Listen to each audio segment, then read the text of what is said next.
So, discovering that power in life and death. What does that mean? What does it mean to discover your power in life and death? Well, you know what? First off, I'm going to do some breathing. So feel free to join me, because to be life,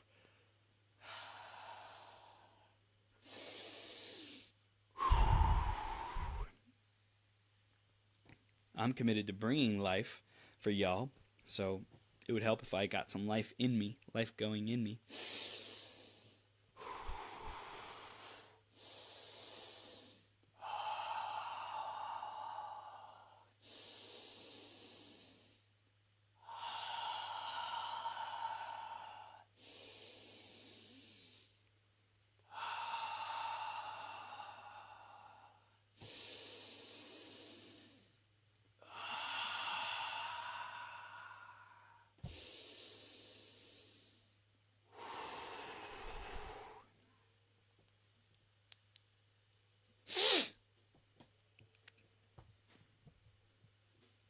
Discovering the power in life and death. What's the power in life and death, and how do we harness it? So, one of the reasons I really love this marathon is it's totally a chance to just think out loud. I love it. It is my dialogue. This is my platform to think out loud and integrate my beliefs and my thoughts and my experiences and my actions. And one of the biggest things that I did over the last week or so that was, man, I need to stick this as a sticky note up on my wall, up on my mirror. One of the most transformational, potentially, if I choose to allow it to be and focus on it and integrate it and live it. One of those transformational experiences I had over the last week was going to a cemetery and meditating on the impermanence of life. And how quickly it could all be taken away. I was walking around the cemetery in Orange County. Very nice, beautiful, gorgeous place. And I'm just walking through the halls, through the field, a bunch of grave sites, gravestones, through the halls, and there's these really ornate, immaculate, incredibly beautiful designed rooms and memorials and statues and figures. And then there's pictures of people, old people, young people, every ethnicity. And I saw this one image of a 22-year-old boy who was in a frat, right? In a fraternity, and had his image and all that he was about, right? And all the love that I could see that was present in his life. And I just thought to myself, man, this guy had no idea. He had no idea. There's no way. There is zero possibility that he could have known that he was going to die. Unless he's intuitive, spiritual, clairvoyant, whatever. Clairaudient, clairvoyant, clairsentient, whatever, right? But most likely 0% knowingness that this was coming. He's 22 years old, and he dies.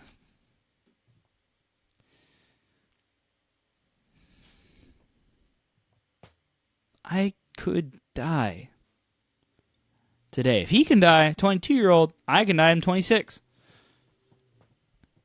Death has no judgment on what age we are. Death has no judgment on how much good we're doing in the world. If you believe in karma, spiritual dharma, and destiny, then, whatever your purpose is on this planet, until you fulfill that, until your soul's contract, whatever, fulfills that, then you'll stay on the planet, right? But we don't know what that is. And death is indiscriminate about who and when it takes people.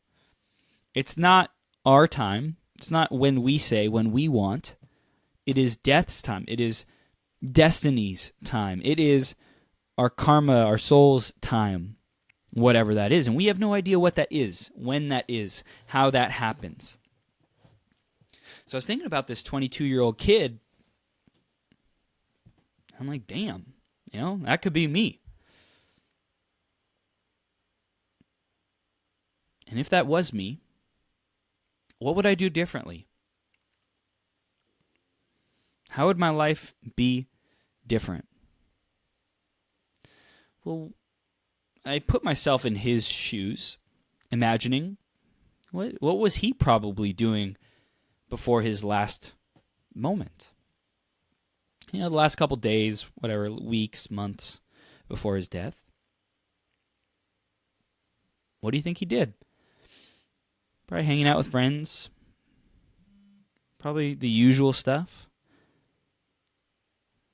Probably sleeping, napping, drinking, partying, thinking he has the rest of his life. Taking his time.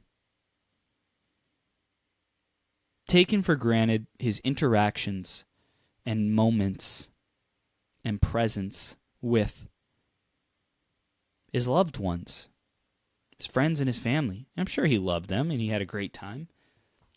And did he truly experience the depth of emotions? Did he truly experience the depth of the human experience that he could? And what is the depth of our human experience? What does that mean? What does that look like? Well, I believe if we're on purpose, we're sharing our gifts, we're sharing our message, we're sharing our wisdom. If we're on purpose, we're out to share our gifts with others so that it makes a difference, so that our moments matter. Our soul connects with other souls to grow, to expand, to share, to serve. Our souls connect to other souls through interactions, through communication, through love, through gratitude, through kindness, through hugs, through kissing, through sex. We're able to interact with other human beings and impact the quality of their life, impact the destiny of their life. Our actions make the difference. And while I'm alive, if I show up in the world like my actions make the difference, my one conversation could turn a homeless person into a multi-billionaire, a homeless kid. A homeless kid who still has a shot. Not saying older people don't have a shot, but he has more of a shot. My conversation with a homeless kid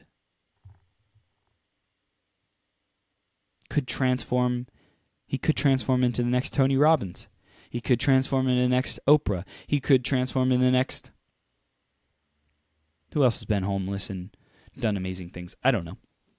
Could transform into the next Martin Luther King, Gandhi, Jesus, whatever. My one conversation, because I see the possibility in that moment, I see the depth of vision of who this person could be. Wow. And to know that I can squander that gift, I can take it for granted.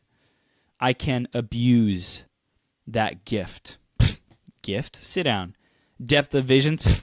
Sit down. I just want to go get my coffee. There's a homeless person sitting outside of Starbucks, but I don't even give him the time of day. Why? I'm here to get my coffee. I'm on purpose with a purpose. Maybe. Am I listening?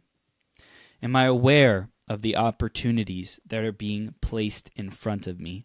Am I really making the difference in the world? And that's something that's, man, that brings a lot of fear to me personally. I'm just going to be so honest. It brings fear to me to think about, what if I attempt to help somebody and it's a waste of time. What if I invest an hour into this homeless person and nothing freaking changes, and he's homeless and stays homeless? Well, number one, then that's what happens. And there's nothing to be afraid of, because how do I determine what is better or worse? Comparison, right? What is the better or worse use of my time? What is the best use of my time? What is the most valuable use of my time? If I am a person, stay with me. If I am a person who's historically been siloed into my own being, who's been isolated into my personal story and life and mission, and it's about me.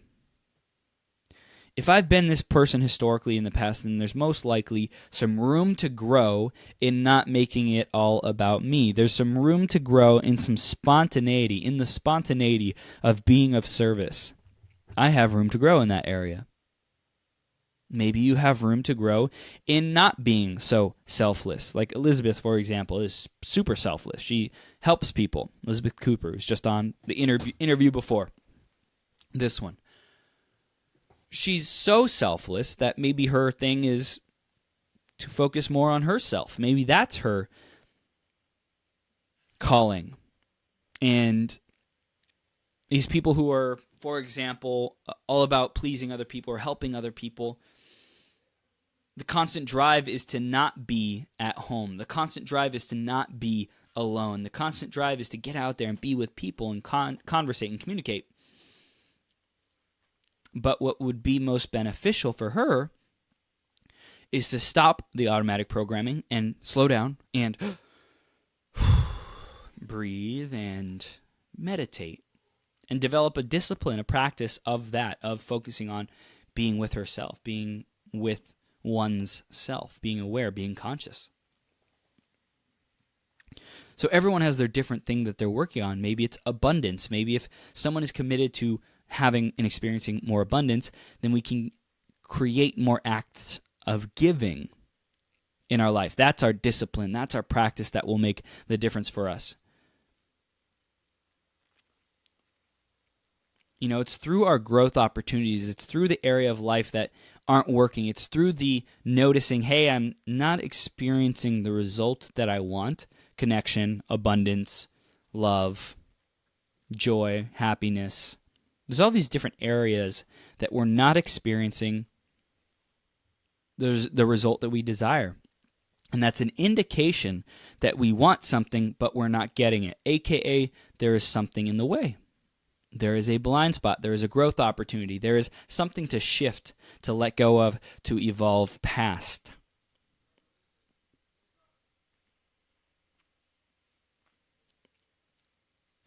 And I believe it's there in the things that we want, thinking, I want more abundance, knowing I want more abundance,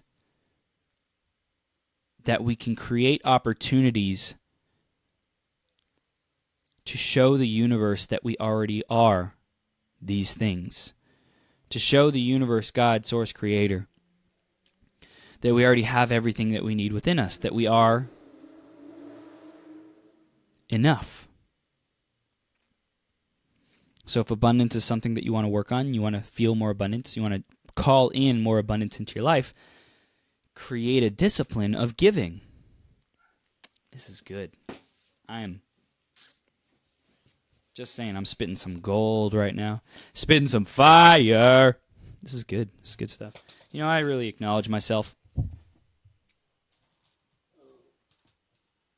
for being enough, for being brilliant, for being a light, a bright, shining, beautiful light in the world. I acknowledge myself for that capacity. I also acknowledge my selfishness and darkness and shame and guilt and sadness and grief and loss and regret and remorse for all that I have stepped over, pushed aside, ignored, tried to shove down, and resisted. I acknowledge those things too. Abundance.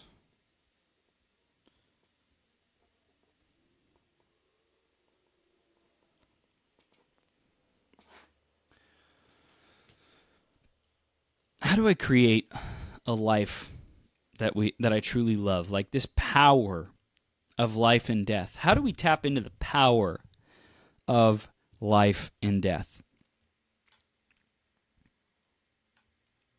How do we know what that power is like? What is the power of life and death?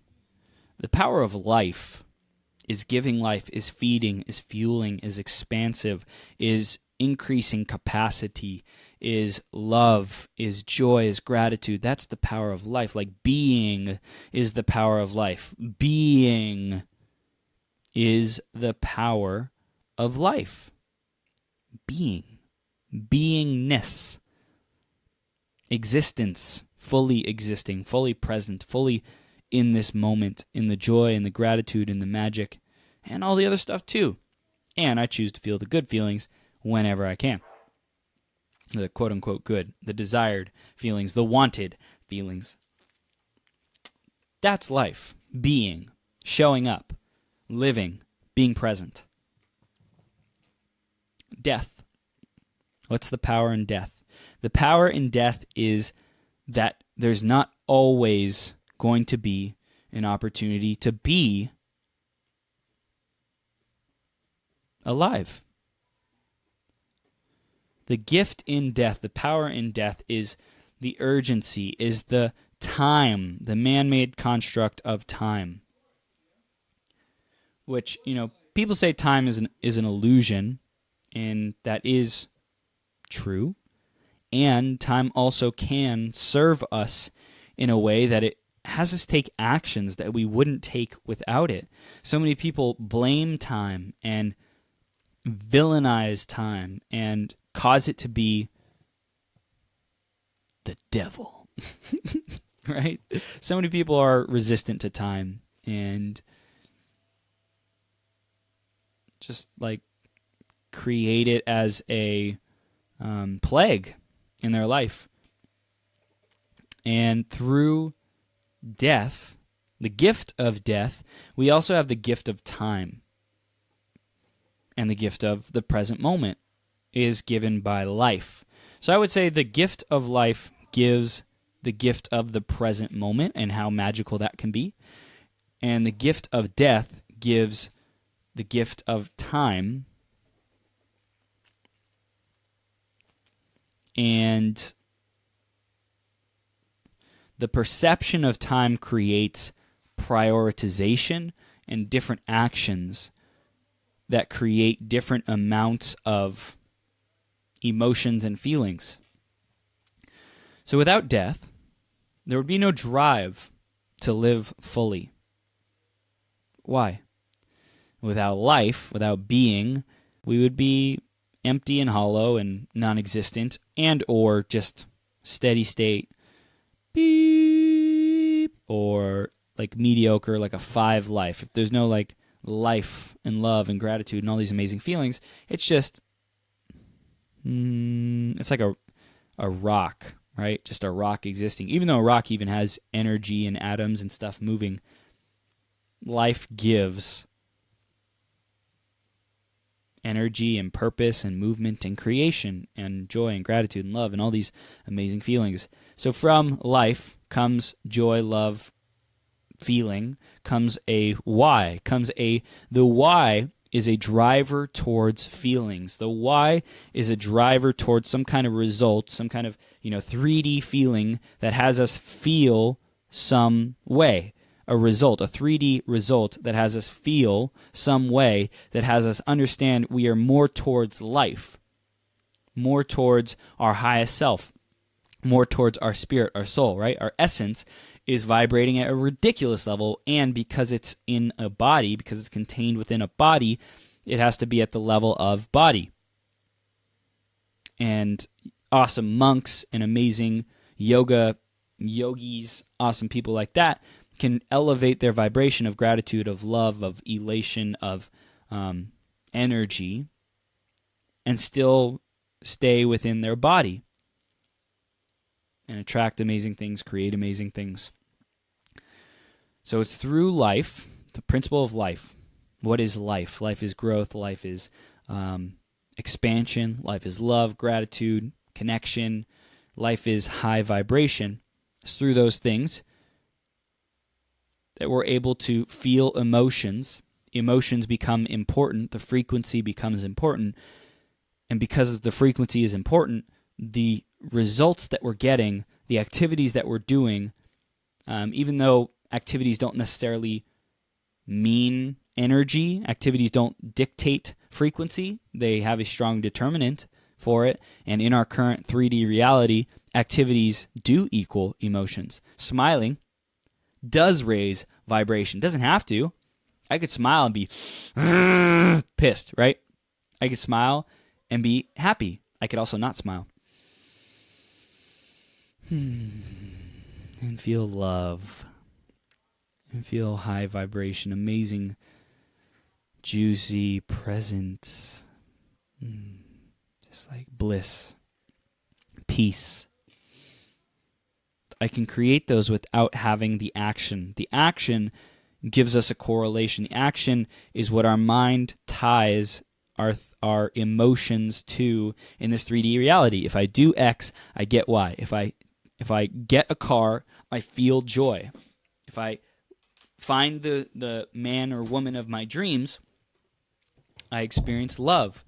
I like love. I felt love coming out of my womb, of my mother's womb. And I felt love when I was born. I felt love growing up. I felt love on my first date. There's all these indicators and actions that show us that we're on track or off track. These actions and these feelings become a guiding compass of, okay, looking back on life, what were the things, what were the events, the circumstances, the people, the places, attributes, qualities of my life that had me feel good. Start noticing the pattern. Start honing in on what is the feeling that I want. What do I think is going to give me this feeling moving forward? And that's where the why is coming from. That's where our purpose comes from. Our purpose comes from what we feel will be the best and highest use of our time, through the exploration of that, through the continual practice and pursuit of different actions, experimenting, thinking, contemplating, meditating, presencing ourselves to that feeling of what we want, envisioning of what is life giving, what is energy giving, what is vibration raising, what activities, what result. And when we focus on that activity, the why, the end result, the achievement, the accomplishment, that energy pulls us into action, where normally the natural state is death and atrophy, right? Without life, we're death. Without life, we're flatline. Without life, there is no existence. So without life, aka the highest vibration, the maximum potential, infinite possibility of frequency of love, we're death. In the absence of life, there is death. In the absence of something, there is nothing. So our why, our end result, our thing that we think is going to pull us towards high vibration, towards expansion, towards love, pulls us into action. It pulls us. That's why the why pulls us. We don't have to push. We don't have to force or effort. Force or effort is like will and more on the death side. It's like, it's like difficult, hard, right? Difficult and hard and sad, like difficult, hard, frustration, right? That frustration is a lower vibration. The lower the vibration you go, the less likely you are to take the action in that vibration. So if I'm not feeling very well, if I'm feeling frustrated, if I'm feeling anger, rage, apathy, powerless, disempowerment, I'm unlikely to take the action. Yet if I tap into the power of the why, if I tap into the power of the vision of what could be, that energy, the possibility of energy pulls me.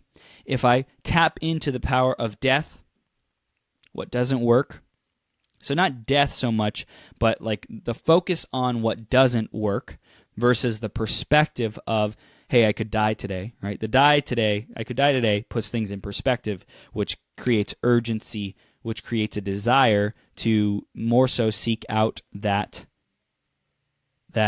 feeling. Have you legit been at this all day? Wow, hardcore. Thank you, Jared. Thank you. Going deep, baby. Going deep. Man, this is a deep conversation. I love this. Like metaphysics and stuff. So it's like that death. The death is the low vibration, the low energy.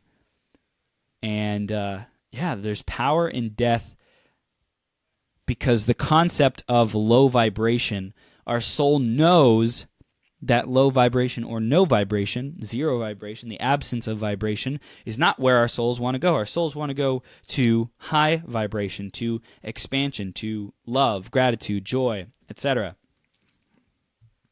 Chris is a beast. Thank you. Thank you, Curtis. Thank you. We know that like that's where we want to go.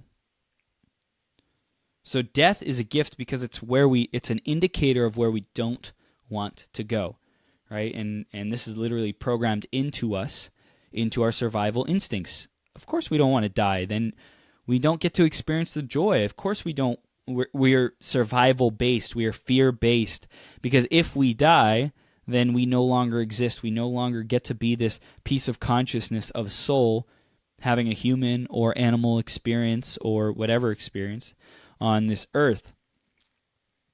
So there's power in death because we get to use that indicator of frustration, agony, pain, suffering, misery as places that we don't want to go.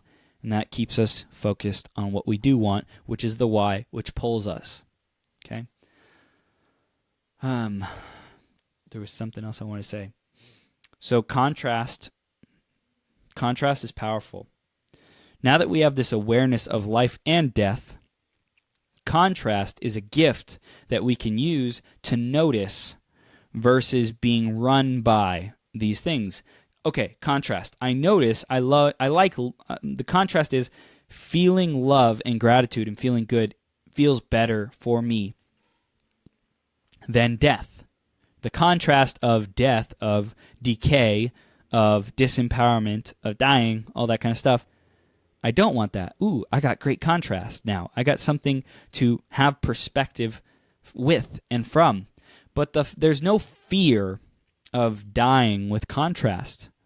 Fear, yin and yang, that's right, baby, that's right. Fear is survival-based. Fear is a low vibration that's close to death. Fear is what kicks in when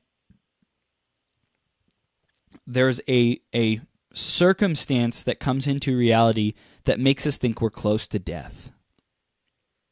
Fear is a vibration, is an energy that kicks us into high gear, that gets us moving, that has us take different action,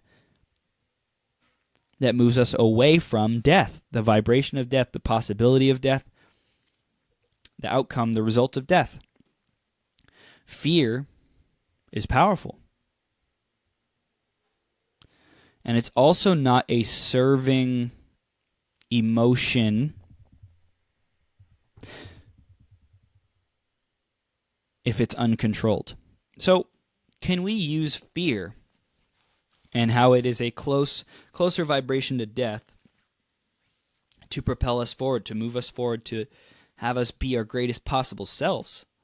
How do we use fear to do that? So we, instead of fearing what we do want, right? Fearing what could go wrong. Does fear ultimately serve us? What could we fear that would serve us? Because it's an emotion, it's a part of us, it's a power, it's a superpower. The question is, the quote is, with great power comes great responsibility. So how do we be responsible for this power of fear and use it in a way that moves us forward? Well, one of the things that we can do is fear in action. Fear not moving. Fear the pain. There we go. So fear the pain of inaction. If this continues, if I stay stuck, if I stay complacent, if I don't make any impact. But if we fear those things, won't we manifest it? Yes. When we stay focused on the fear rather than where we do want to go. So fear can be an immediate mover whenever there is stagnation, whenever there is stuckness, whenever there is plateauing, whenever there's decaying, right? So similar to the animal instincts that are built in us to survive when an alligator or a lion is coming close to us and it's about to chomp us in half, and our body's like, oh, dude, get the out of here, move now, and then we move. Fear can be used in a moment, specifically directed tactically at inaction, because inaction leads to death. Inaction leads to death of our dream. Inaction leads to death of our greatest possible self, a death of the soul of us. Death of our soul, death of our human experience. And if we use fear to propel us forward, to shift us out of stagnation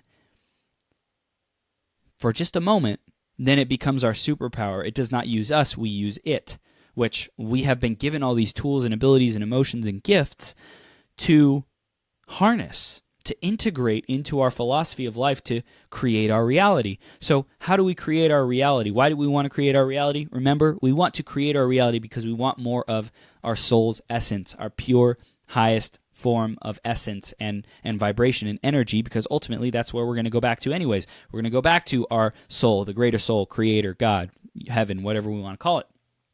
So our soul is constantly seeking that, so we strive for that. That's our why, which creates the emotions in us. The why, the vision, the result creates the emotions with us to have us know it's our GPS, our greatest possible self, our GPS to know if we're on track or off track. From being here in this consciousness, from being here in this 3D consciousness, this 3D universe, to know our why, our greatest possible self, drives us to get as close to that as possible, because that's where we came from. That's what we truly are. We truly are essence. We truly are soul. We truly are God. And if we choose to strive for that and grow towards that, it's like a plant, growing towards the sun, growing towards light. It wants to be light. It wants to get closer to light, feed light, because the more the plant feeds off of light, the more it becomes light. The more it becomes that energy. The chlorophyll absorbs the light, and the plant becomes more light. That's why it's great to eat plants, because they're full of energy and light and great vibration for us. Brilliant as F. Is fear always a worry about our proximity to death? The fear of not becoming our GPS means the least chance of reproducing a GPS family in the future. The fear of eating rice and ketchup for 2 weeks before you get paid again. Unstoppable entrepreneur life. GPS. So, is fear always a worry about our proximity to death? I don't believe so. I think as a survival mechanism, it was built into us as animals. Fear means I'm close to dying. Survival, so I'm chilling, good vibration, in harmony with nature. I'm grazing on some grass and stuff, whatever, chilling in a tree. And a lion comes, right? The fear, what does the fear do? Does it lower or raise our vibration? It lowers our vibration, which our body notices the lowering of the vibration, the feeling of fear, and it starts to trigger certain mechanisms and systems in our body to kick in, to release chemicals The lowering of the vibration releases chemicals of fear, signaling, hey, you're about to get attacked. Hey, you're about to die. This existence is about to be kaput. Get into action. Okay? So is fear always a worry about our proximity to death? Beforehand, it was. Now, we have the opportunity to direct and utilize and harness the power of fear. Here's the thing. We get to harness the power of fear. The expectation of danger, lower ground vibe. But here's the thing, Curtis. Remember what I said about being able to utilize it. We were given all these emotions to serve us. How do we use these emotions? How do we use the emotion of fear to serve us? How does it become our servant? Just the way we are God's servant, right? Everything's like microcosms. I love it. So God's like, chilling up here watching 3D universe. We're down here watching our kids and parenting our kids. God's parenting us. God gave us, created us to fulfill on that. We create our kids to go create and fulfill on awesome stuff. So the fear is the expectation of danger, lower ground vibe, right? Lower, right? Some people talk about good and evil. There is no evil. There is lower vibration and higher vibration. Or zero vibration. Zero vibration is death, non-existence, okay? I don't know if there technically is a zero vibration. I think there's God consciousness in everything because it's created from God, right? So the closer you get to zero vibration, the closer it gathers, like it's the stronger, what's the word? How do I want to put this? In my understanding, this is all my experience and thoughts and opinions and beliefs, so take what you want, leave the rest. But the lower the vibration, closer to nothingness, closer to, just like flatline practically, that energy, just like good energy clumps together and creates things. Like we're a human being, and we were created because enough good energy, enough soul, enough vibration came together in two people to create us. Enough of a certain type of vibration came together in two people, two frequencies or a frequency came together, went into an egg, and created us. So we came together because of a strong enough vibration. And strong enough doesn't necessarily mean high enough. It means amplitudinal enough. The amplitude is powerful enough. There can be a very, very big amplitude of a low frequency. And the very, very, very, very big amplitude of a low frequency is that fear is super strong feelings of fear. Super strong feelings of close to deathness. And that clumps together as well. Just like humans clump together with light. Like I'm a very high frequency light being, Curtis and Jared and Morgan. You think that the singularity is close? That's a great question, Morgan. I have no idea. I have no idea. I think we still have a lot of work to do, a lot of energy evolution and things to get into harmony for that to happen. Like hundreds of years, at least hundreds of years, if not thousands, not tens of thousands, if not hundreds of thousands. Like honestly, no, I don't. Supportive fear is a great tool to get focused. Exactly. So Curtis, getting back to that, is like when we feel fear, how do we direct the fear, channel it as a superpower? It's like you have these different laser beams. You have the laser beam of joy, which pulls, right? You have the laser. All these laser beams attract. All these laser beams call in more of these laser beams. So you can point the laser beam at things that you want. House, nice house. Point the laser beam of gratitude at the woman of my dreams. Point the laser beam of love at, making a difference in people's lives. There's also the laser beam of fear, which also attracts. So why does the laser beam of good and love attracts more of that? The laser beam of fear attracts more of that. So how, let's think about this. This is good. This is some great contemplation. I love this. This is deep as fuck. I love it. I love it. Fear attracts as well. Like attracts like. So if we shine the laser beam at what we don't want, I fear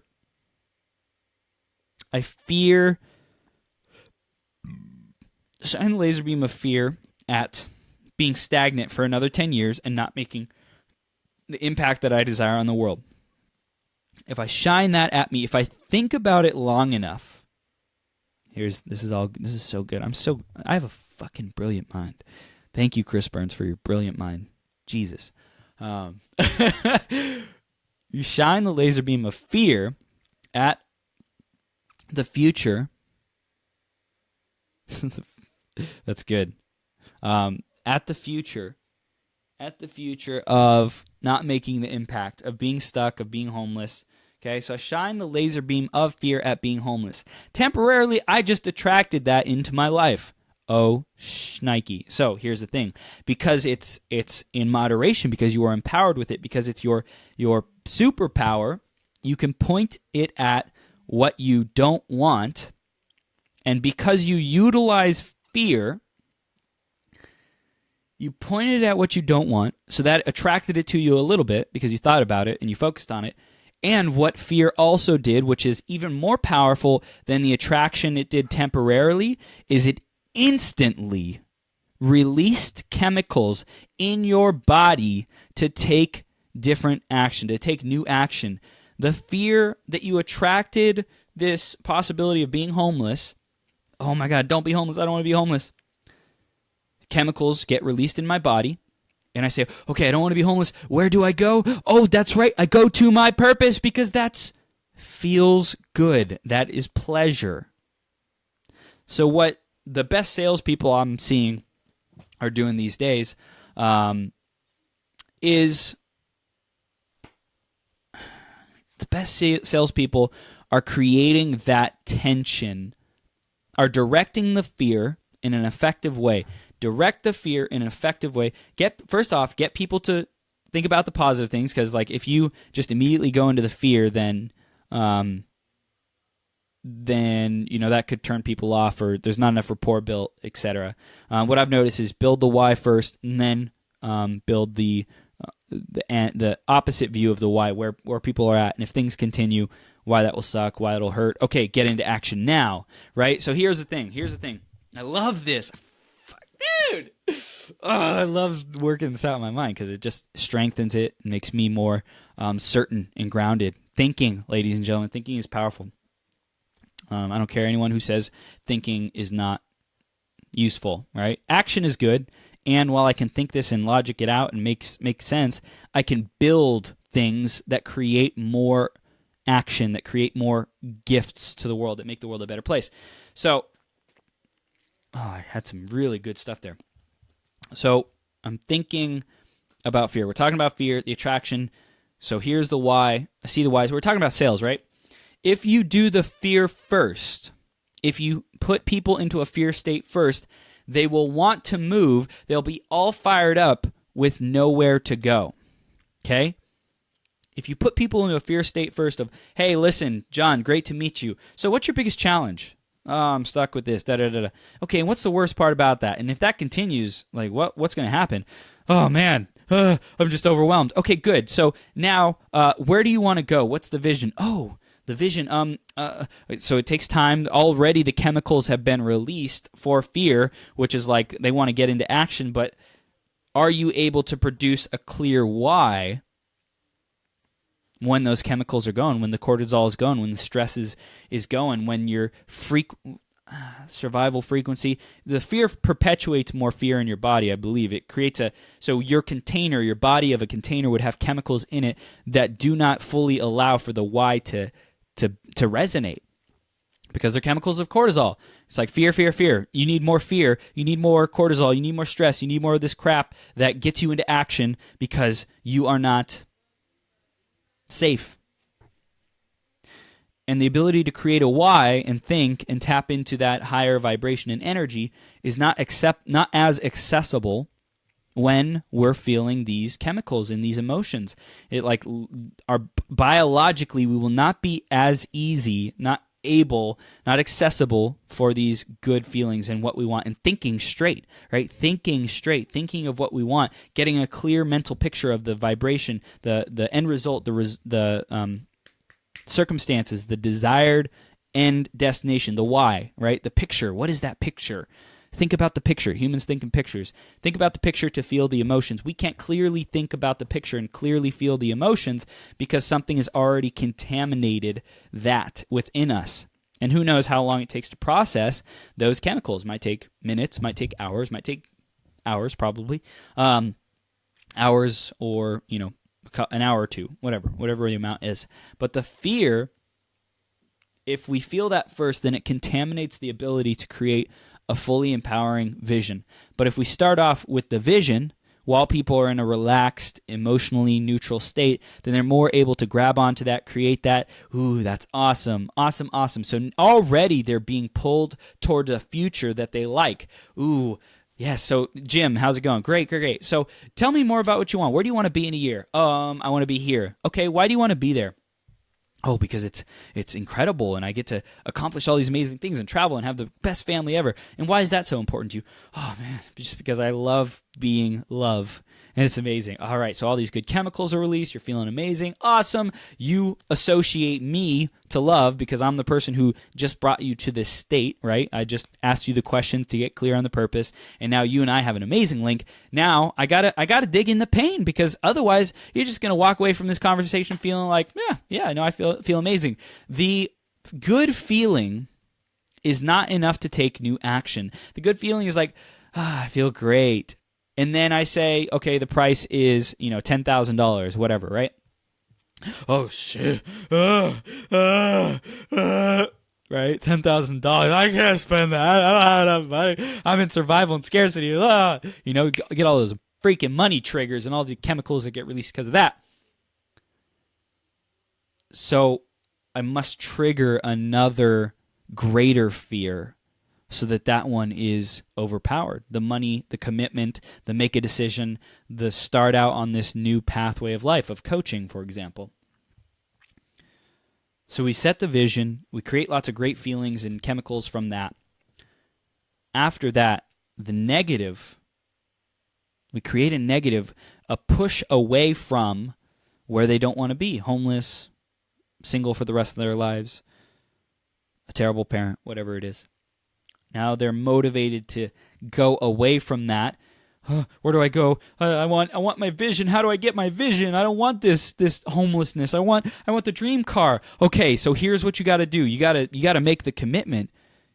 I'm here. Here's the solution. Take these steps. I've done this before.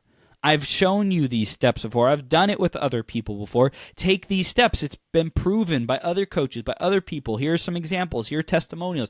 Oh my gosh, like I can do that? Like that's, oh my God, I believe in myself. Like, ooh, yeah, I want that, and I definitely don't want that. And freaking I hate spending money, but hey, this kind of makes sense. Like I can do this. Like I'm definitely not going over there, but hey, the money stuff, it was really confronting, but now it's like, it's not so bad. Okay, why? I want that why. I'm definitely committed to that why. We're definitely moving towards that why.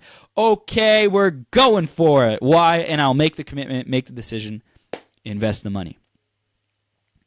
And that, ladies and gentlemen, is how to harness the power of life and death.